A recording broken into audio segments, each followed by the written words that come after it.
Imaginez le choc et la trahison déchirante lorsque, en pleine intimité, ma femme, la mère de mon enfant, a prononcé le nom de son ex. Le fantôme non invité du passé est soudainement apparu dans notre chambre, un spectre de tromperie rôdant dans l'ombre de notre amour. Confus, j'ai décidé d'approfondir. J'ai commencé par ses réseaux sociaux, une façade publique dissimulant des vérités clandestines. Il y avait des mentions vagues de son amour, des commentaires ambigus qui ont déclenché des sonnettes d'alarme dans mon esprit, mais rien de concret.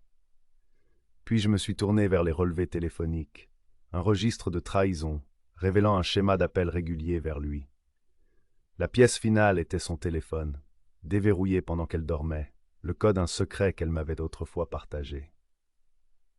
Je n'ai trouvé ni textos incriminants, ni appels étranges, une ardoise trop propre suggérant des preuves supprimées.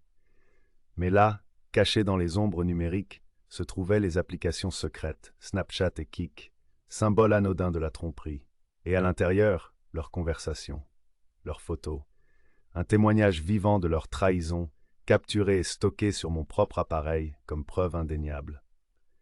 La confronter fut comme déclencher une bombe. Elle a explosé, la fureur et la culpabilité se mêlant dans un cocktail puissant, et s'est enfuie avec notre enfant chez sa mère.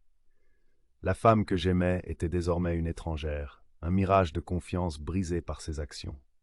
Ma prochaine étape, un avocat, un divorce, une bataille pour la garde, un voyage douloureux à travers les ruines de ma confiance, avec la colère et le chagrin comme compagnons constants. J'étais en colère contre elle pour la tromperie, mais encore plus contre moi-même pour avoir ignoré les signaux d'alarme qui étaient là depuis le début.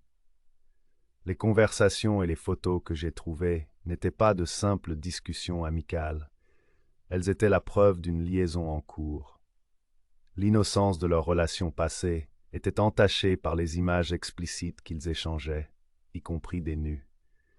Une violation claire des vœux que nous avions prêtés l'un à l'autre, me laissant debout dans les décombres de notre vie commune.